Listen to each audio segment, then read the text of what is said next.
What's up, Mecha fans, and welcome back to the channel. So, after a year of talking about and preparing for this series, Gundam Requiem for Vengeance has dropped on Netflix. So today, we're going to be talking about it, we're going to be giving a full review. Before we dive into it, please do leave a like on this video and subscribe if you're a fan of mecha anime content and want to see plenty more videos like this in the future. And if you have watched all 6 episodes of this series, be sure to head on down to the comment section below and let me know your thoughts on it. And without further ado, let's get into it. Kicking things off, of course, with the positives. Now, first off, I think they did a great job at translating the mobile suit designs into this live-action adjacent setting, or this live-action adjacent medium. For those that haven't seen Requiem for Vengeance, or really have no clue what it is essentially a Gundam series made within Unreal Engine 5, which is a game engine, and it's kind of like a semi-realistic, photorealistic type of take on Gundam. It is essentially the closest thing we currently have to live action, comparable to what we got with MS Igloo way back in the day, which of course now does not look very good, but I'm sure at the time it looked somewhat decent. But this is essentially the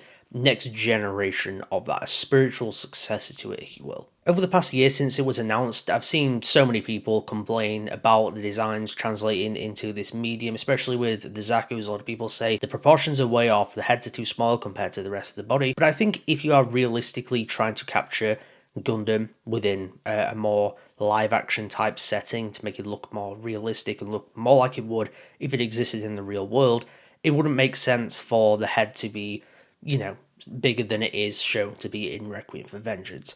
It kind of comes down to balancing, weight distribution, all that kind of thing. But one of the things I appreciated the most about the mobile suits in this series is that they felt like giant machines. You felt like there was a weight to them. It really kind of took into account gravity and physics within the real world. When you're having these mobile suits fighting each other, particularly when you've got the Zaku's fighting, there'll be times where they'll just kind of fall under their own weight, and they do like fall down, they struggle to get back up because these are big machines and you got to think about the gravitational pull of Earth. I just appreciate the little intricacies there. It took into account actual physics to make these things feel like giant machines. You feel the weight of them, you feel the size of them, and it just really adds to the experience of making a boots on the ground realistic live-action adjacent Gundam. And because of that feeling of size and weight that you get from the mobile suits, it makes the action all the more incredible. Like, it's fantastic action sequences that you get in this series, whether it is the Gundam EX tearing things up, and that we'll dive more into that mobile suit soon,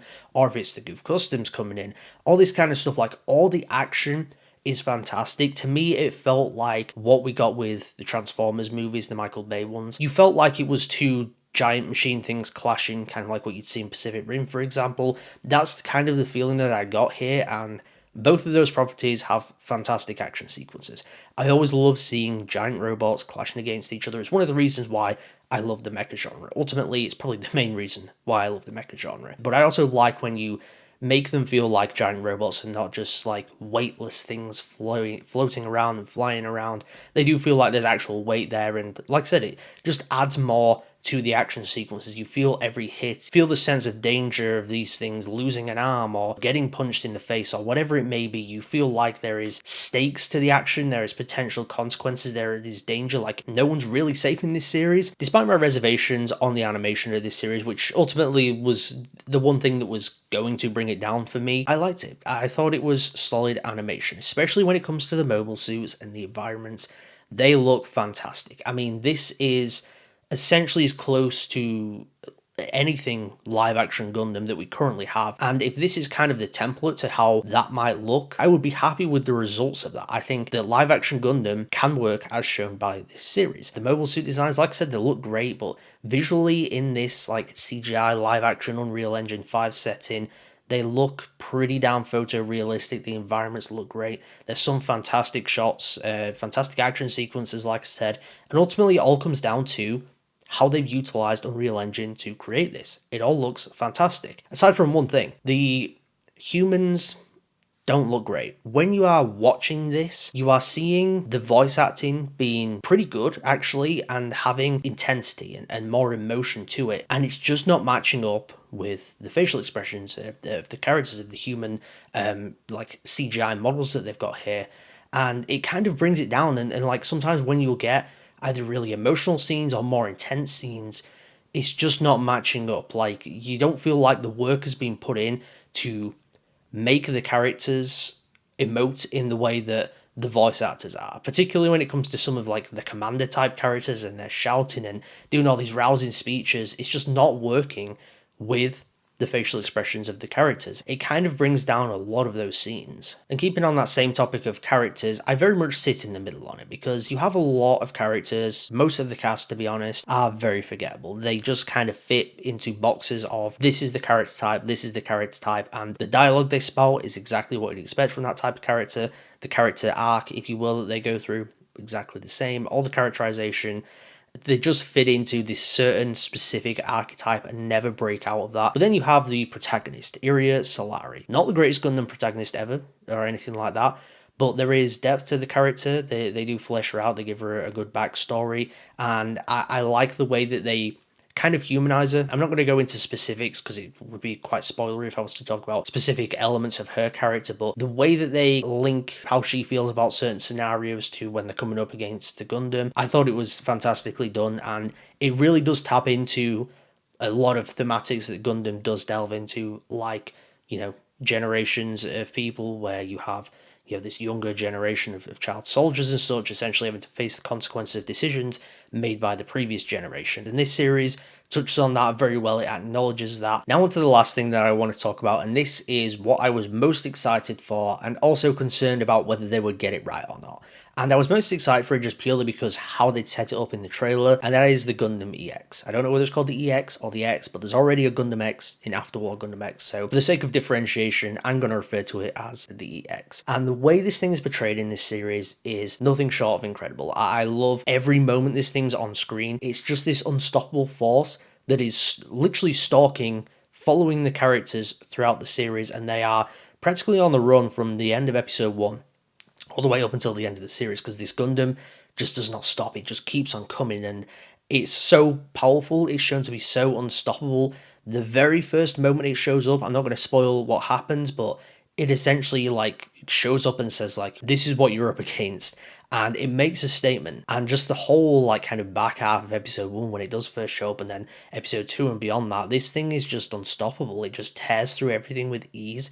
The way that they portray beam sabers and beam rifles and just beam weapons in general is pretty horrifying actually, because the Zakus cannot go up against them because these beams just not only tear through the armor of the Zaku, but you see every beam shot just leaves kind of like a wake of destruction. You feel like everyone could die, and it just really gets that feeling of the White Devil.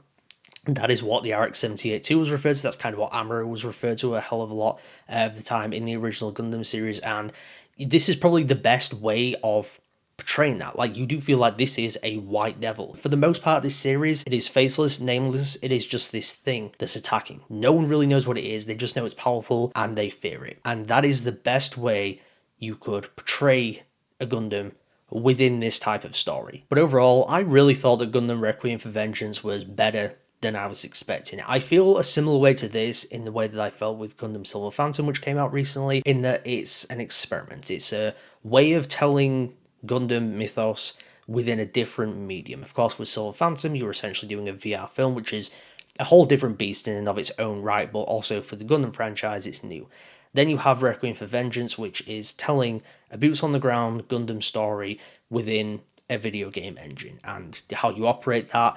So naturally, there's going to be flaws. There's going to be flaws in some of the animation, and it's ultimately a test. I think the test worked. I think it paid off. I would like to see more like this in the future. Make improvements here and there, of course, but I thought it was a good series. Characterization, like I said, most part, pretty generic, but in a 6-episode series, I'd rather them focus all their resources on really developing one character, and that's kind of what they did. Action's great. It gives you the live action adjacent mobile suit action that you would want and feeling of those mobile suits. I thought across the board it did a really good job at what it was trying to achieve. Maybe it could have been a little bit longer, but with 6 episodes, I thought they did everything that they could have, and it surprised me. I thought it was better than it could have been, because it could have been a disaster, and thankfully it wasn't. It's not perfect, there's flaws with it, don't get me wrong, but as an experiment, as a new thing for the Gundam franchise, I was pretty happy with it ultimately. So with all that in mind, I'm going to give Gundam Requiem for Vengeance a B. Before I get out of here though, please do leave a like on this video and subscribe if you're a fan of mecha anime content and want to see plenty more videos like this in the future. Also, head on down to the comment section below if you've seen Requiem for Vengeance, let me know what you thought of it. Stay tuned for more Requiem for Vengeance videos coming in the near future. Character tier list, mobile suit ranking / tier list, probably a ranking of the episodes as well. And if you guys want to see anything else regarding Requiem for Vengeance, then please let me know because I'm all open for ideas. Thank you once again for tuning into Mecha Chat today. I'll see you guys next time.